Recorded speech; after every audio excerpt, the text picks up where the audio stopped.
Hello everyone. In this video, I will show you how to fix the "Your account has been disabled" error on the Windows 11 login screen.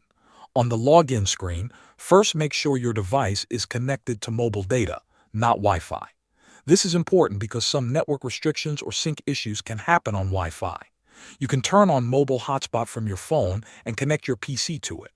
Now click on "I forgot my PIN" or "I forgot my password" depending on what option you see. This will start the account recovery process. Follow the on-screen instructions. You may be asked to verify your identity using your email, phone number, or a verification code. Enter the required details carefully. Create a new PIN or password that you can remember. After completing the reset, go back to the login screen and sign in using your new credentials. If you didn't have a password set and don't see the option to change the password, you can reset your Windows.